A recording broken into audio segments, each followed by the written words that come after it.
आप सब लोगों का तहे दिल से बहुत बहुत शुक्रिया।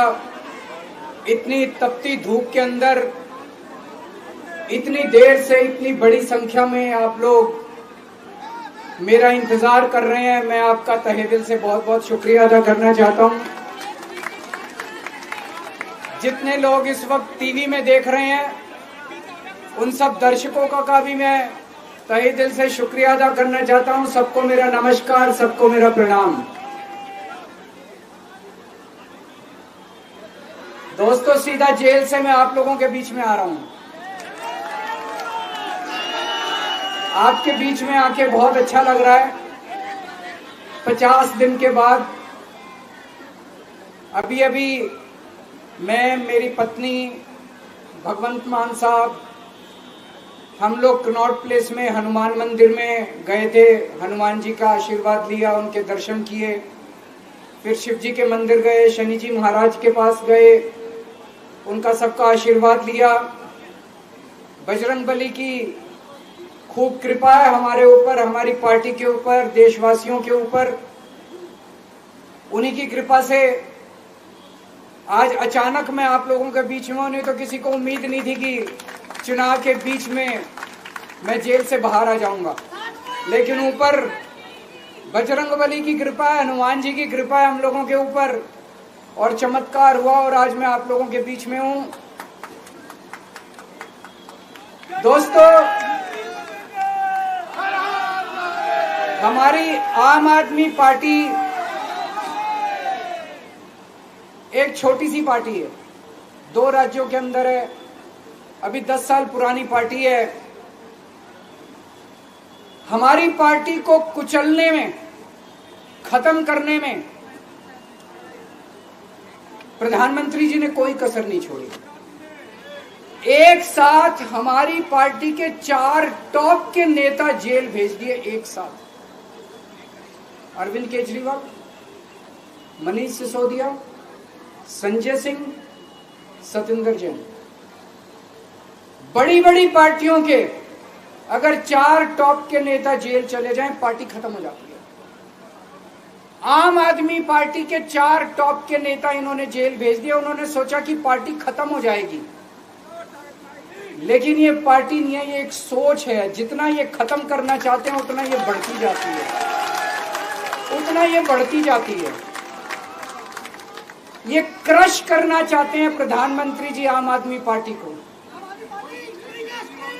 जो लोग मोदी जी से मिलने जाते हैं, वो कई लोग हमें भी जानते हैं, वो बाहर आके हमें बताते हैं कि आपके बारे में सबसे पहले मोदी जी से जो भी मिलने जाता है, सबसे पहले वो केजरीवाल की और आम आदमी पार्टी की 10 से 15 मिनट बात करते हैं। उनको कहते हैं कि आने वाले समय के अंदर आम आदमी पार्टी ही देश को भविष्य देने वाली है। वो खुद भी मानते हैं। इसीलिए वो चाहते हैं कि आज ही आम आदमी पार्टी को बढ़ने से रोका जाए, इनको कुचल दिया जाए। ये तानाशाही है। अगर उनको लगता है कि आम आदमी पार्टी आने वाले समय में बीजेपी को चैलेंज देने वाली है, आप अच्छे काम करो, आप देश को भविष्य दो। आज आपकी सरकार है केंद्र के अंदर, आप देश के लिए काम करोगे, आम आदमी पार्टी को कोई पूछेगा ही नहीं।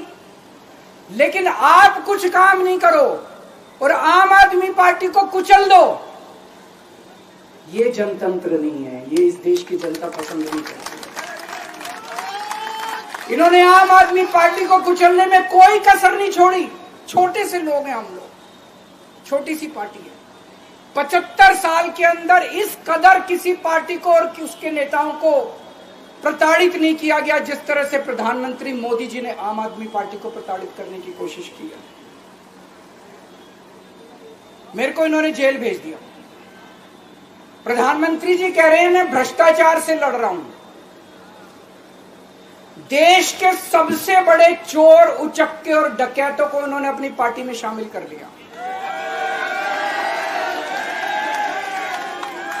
जिन लोगों को 10 दिन पहले मोदी जी कहते थे 70,000 करोड़ का इसने घोटाला कर दिया, थोड़े दिन के बाद उसी आदमी को अपनी पार्टी में शामिल करके किसी को डिप्टी सीएम बना देते हैं, किसी को मंत्री बना देते हैं और उनके सारे ईडी और सीबीआई के मामले खत्म कर देते हैं और कहते हैं मैं भ्रष्टाचार से लड़ रहा हूं।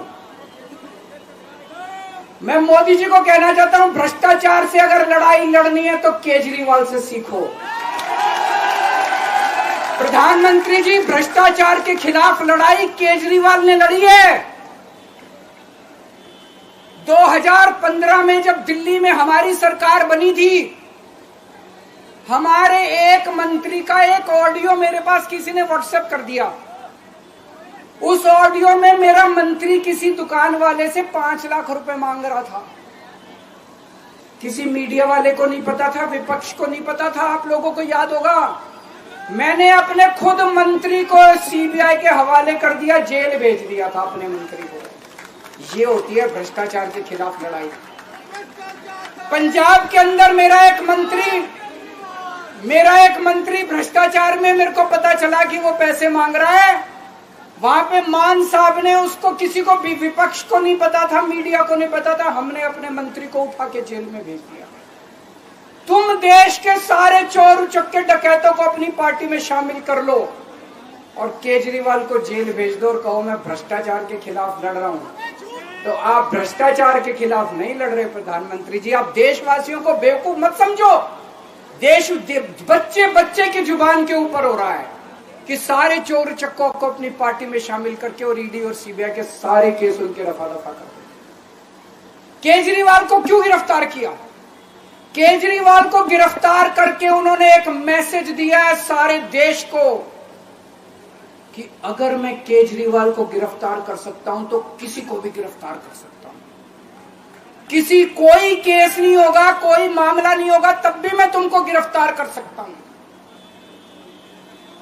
एक बेहद खतरनाक मिशन चालू किया हुआ है प्रधानमंत्री जी ने, बहुत ही खतरनाक।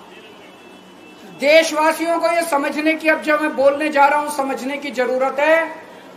उस मिशन का नाम है वन नेशन वन लीडर। देश के सारे नेताओं को खत्म करना चाहते हैं मोदी जी, और इसको 2 स्तर के ऊपर इस मिशन को चला रहे हैं। जितने विपक्ष के नेता हैं उनको जेल भेजेंगे और जितने बीजेपी के नेता हैं उनको सबको निपटा देंगे, उनकी राजनीति खत्म करते जाएंगे, उनको सबको निपटाते जाएंगे।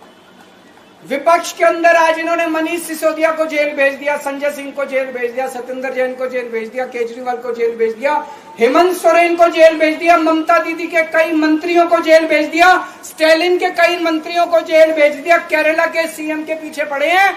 अगर ये चुनाव जीत गए, मेरे से लिखवा लो एफिडेविट के ऊपर, थोड़े दिन के बाद ममता दीदी जेल में होंगी, तेजस्वी यादव जेल में होगा, स्टालिन साहब जेल के अंदर होंगे, पिनरई विजयन जेल के अंदर होंगे, उद्धव ठाकरे जेल के अंदर होंगे, जितने विपक्ष के नेता ये सारे जेल के अंदर होंगे। अगर ये चुनाव जीत गए, इन्होंने बीजेपी का एक नेता नहीं छोड़ा। आडवाणी जी की राजनीति खत्म कर दी इन्होंने, मुरली मनोहर जोशी की राजनीति खत्म कर दी, सुमित्रा महाजन की, शिवराज सिंह चौहान जिसने मध्य प्रदेश का चुनाव जीत के दिया इन लोगों ने, शिवराज सिंह चौहान ने उसको मुख्यमंत्री ने बनाया, उसकी राजनीति खत्म कर दी। वसुंधरा राजे की राजनीति खत्म कर दी इन्होंने, खट्टर साहब की राजनीति खत्म कर दी, डॉक्टर रमन सिंह की राजनीति खत्म कर दी। अब अगला किसका नंबर है? योगी आदित्यनाथ। अगर ये चुनाव जीत गए, मेरे से लिखवा लो, 2 महीने के अंदर उत्तर प्रदेश का मुख्यमंत्री बदल देंगे। योगी आदित्यनाथ की राजनीति खत्म करेंगे, उनको भी निपटा देंगे। यही तानाशाही है दोस्तों। वन नेशन वन लीडर ये चाहते हैं, एक ही तानाशाह इस देश के अंदर बचेगा, एक ही तानाशाह इस देश के अंदर बचेगा। हमारा देश बहुत महान है, 4000 5000 साल पुराना हमारा देश है। इसके पहले पिछले 4000 साल में कई मौके आए जब इस देश के ऊपर तानाशाहों ने कब्जा करने की कोशिश की, लेकिन हमारे देश के लोगों ने उन तानाशाहों का तख्ता उखाड़ के फेंक दिया। जब जब हमारे देश में ऐसा मौका आया कि तानाशाह ने हमारे देश के ऊपर कब्जा करने की कोशिश की, इस देश की जनता ने उसका तख्ता उखाड़ के फेंक दिया। आज एक तानाशाह इस देश से जनतंत्र खत्म करना चाहता है।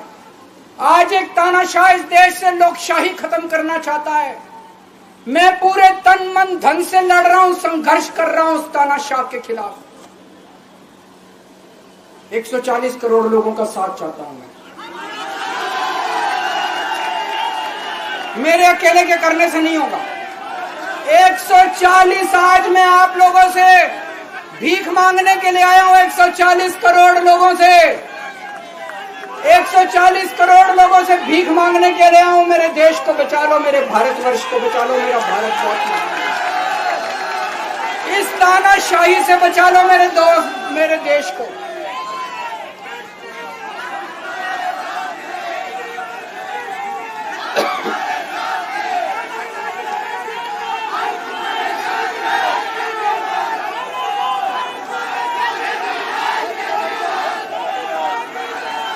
मैं सुप्रीम कोर्ट का बहुत बहुत शुक्रिया अदा करना चाहता हूं। उन्होंने 21 दिन दिए हैं, एक एक दिन में 24 घंटे हैं।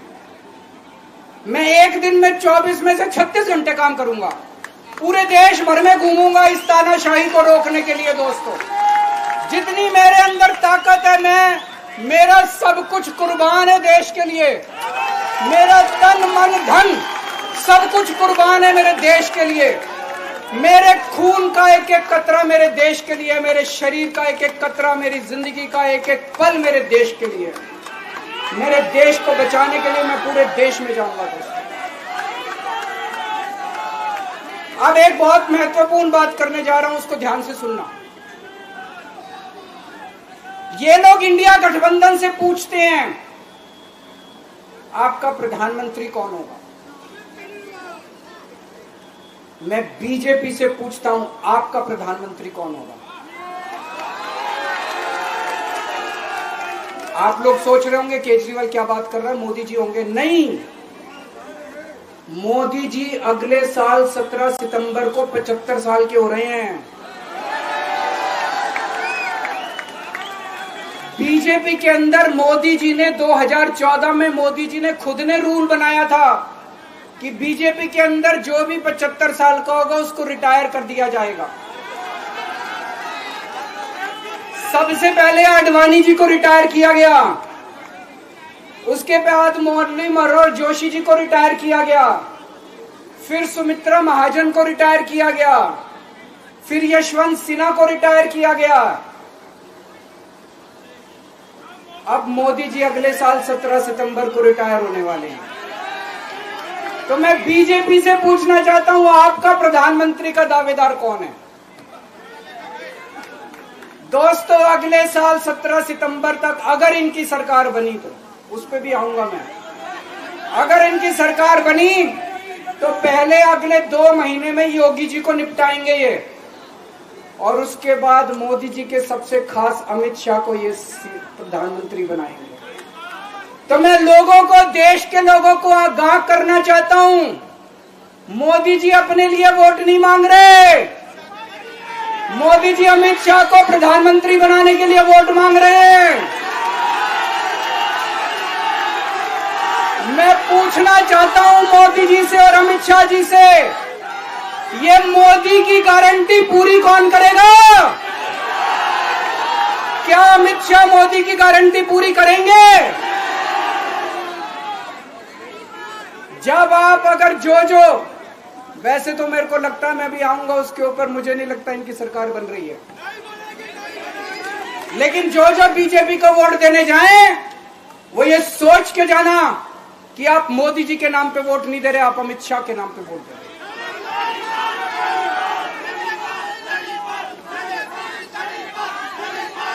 अब एक खुशखबरी है आप लोगों के लिए, अब एक खुशखबरी है। सबको बता देना जो मैंने बातें कही है, बड़ी सोच समझ के कही है।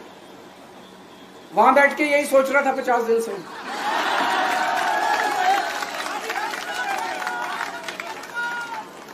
दोस्तों, पूरे देश के मेरे को बाहर निकले हुए 20 घंटे हो गए। इन 20 घंटों के अंदर भी मैंने रात भर में जनता से बात कर रहा था, लोगों से फोन कर रहा था।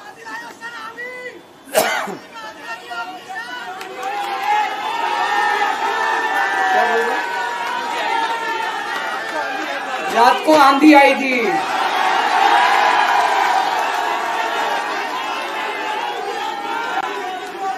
पिछले 20 घंटे में मैंने जो बातचीत करी है, कई बड़े बड़े एक्सपर्ट से बात की, चुनाव विश्लेषकों से बात की, सेफोलॉजिस्ट से बात की, जनता से बात की, फोन पे लोगों से। मेरा अपना आकलन है कि 4 जून के बाद इनकी सरकार नहीं बन रही, मोदी सरकार नहीं बन रही। दोस्तों, अगर मैं गलत हूं तो मेरे को बताना। हरियाणा में इनकी सीट कम हो रही है, राजस्थान में कम हो रही है, कर्नाटक में कम हो रही है, दिल्ली में कम हो रही है, बिहार में कम हो रही है, महाराष्ट्र में कम हो रही है, कर्नाटक में कम हो रही है, बंगाल में कम हो रही है, झारखंड में कम हो रही है। बढ़ कहां रही है? यूपी में कम हो रही है, बढ़ कहां रही है? बड़े एक भी जगह इनकी सीटें नहीं बढ़ रही हैं। मेरा अपना मानना है, और सट्टा बाजार में भी जो चल रहा है, इनकी 220 से 230 के बीच में सीट आ रही है, उससे ज्यादा सीट नहीं आ रही। मोदी सरकार नहीं बन रही है, केंद्र में इंडिया गठबंधन की सरकार बन रही है। आम आदमी पार्टी उस सरकार का हिस्सा होगी। दिल्ली को पूर्ण राज्य दिलाएंगे। दिल्ली का एलजी लोगों का एलजी होगा, दिल्ली का एलजी दिल्ली वालों का एलजी होगा। गुजरात से आया हुआ है अभी, दिल्ली के लोगों का एलजी होगा, दिल्ली के लोगों का विकास होगा।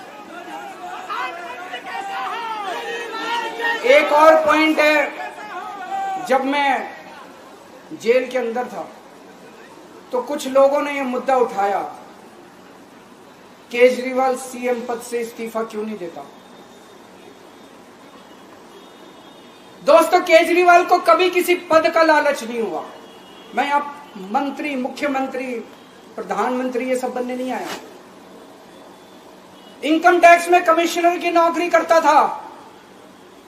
कमिश्नर की नौकरी छोड़ के दिल्ली की झुग्गियों के अंदर 1 नहीं, 2 नहीं, 3 नहीं, 10 साल तक मैंने दिल्ली की झुग्गियों के अंदर काम किया है, सुंदर नगरी और नंद नगरी की झुग्गियों के अंदर। इनकम टैक्स कमिश्नर की नौकरी छोड़ के जब मेरे को दिल्ली की जनता ने पहली बार सीएम बनाया, असूलों के ऊपर 49 दिन के अंदर सीएम पद से इस्तीफा दे दिया था। एक चपरासी की नौकरी कोई नहीं छोड़ता। सीएम बनने के लिए लोग अपना दायां हाथ कटाने के लिए तैयार होते हैं। मैंने खुद से अपने आप सीएम की कुर्सी को लात मार दी थी 49 दिन के अंदर। मेरे लिए सीएम पद इंपॉर्टेंट नहीं है। आज मैंने सीएम पद से इस्तीफा क्यों नहीं दिया जेल जाने के बाद? दोस्तों, पिछले 75 साल में भारतवर्ष में इतने राज्यों के चुनाव हुए, इतने राज्यों के चुनाव हुए, दिल्ली के अंदर सबसे ऐतिहासिक बहुमत से आम आदमी पार्टी जीती। 55-56% वोट, एक बार 67 सीट, एक बार 62 सीट। इतने भारी बहुमत से आज तक कोई राज्य की सरकार 75 साल में नहीं जीती। इतने भारी बहुमत से जीतने के बावजूद झूठा केस, अब उनको पता है वो हमें हरा नहीं सकते दिल्ली के अंदर। उन्हें पता है अगले 20 साल तक दिल्ली में आम आदमी पार्टी को कोई नहीं हरा सकता। तो उन्होंने एक षड्यंत्र रचा, राजनीतिक षड्यंत्र रचा। केजरीवाल को झूठे केस में जेल भेज दो, केजरीवाल को इस्तीफा देना पड़ेगा, केजरीवाल की सरकार गिर जाएगी। उन्होंने ये षड्यंत्र रचा। मैंने कहा मैं भी इस्तीफा नहीं दूंगा। तुम अगर जनतंत्र को जेल में कैद करोगे तो जनतंत्र जेल से चला के दिखाएंगे। दोस्तों, सरकार भी जेल से चला के दिखाएंगे। कतई इस्तीफा, तुम्हारे ट्रैप में फंसने वाले नहीं हम। ये अगर हेमंत सोरेन साहब को भी इस्तीफा नहीं देना चाहिए था, जेल से सरकार चलानी चाहिए। अगर हमने इस्तीफा दे दिया, ये तो बड़ा अच्छा इनके लिए। जिस राज्य के अंदर ये चुनाव हारेंगे उसके मुख्यमंत्री को पकड़ के जेल में डाल दो, सरकार गिरा दो। उसके मुख्यमंत्री को पकड़ के जेल में डाल दो, सरकार। आज मैं अगर दिल्ली की जेल के अंदर रह के दिल्ली की जेल से इस्तीफा नहीं दे रहा, वो इस तानाशाही के खिलाफ संघर्ष कर रहा हूं, इसको समझ लेना। केजरीवाल को किसी पद का लालच नहीं है। सीएम तो 100 सीएम की कुर्सी देश के नाम कुर्बान है। मुझे पता चला, मेरे जेल जाने से बहुत लोग भावुक हुए, खासकर मेरी माँ, बहनें, महिलाएं बहुत रोई, कईयों ने बहुत मन्नतें मांगी। मैं सबका बहुत बहुत शुक्रिया अदा करना चाहता हूं जिन लोगों ने अपनी दुआएं, करोड़ों करोड़ों लोगों ने अपनी दुआएं भेजी हैं। पूरी दुनिया भर से करोड़ों लोगों ने दुआएं भेजी। उन्हीं के आशीर्वाद का कमाल है कि आज मैं आप लोगों के बीच में हूं। आप लोग सब लोग सुखी रहें, देश खूब तरक्की करे, फले फूले, आप सब लोग खूब खुश रहें, ऐसी मेरी प्रभु से इच्छा है। भारत माता की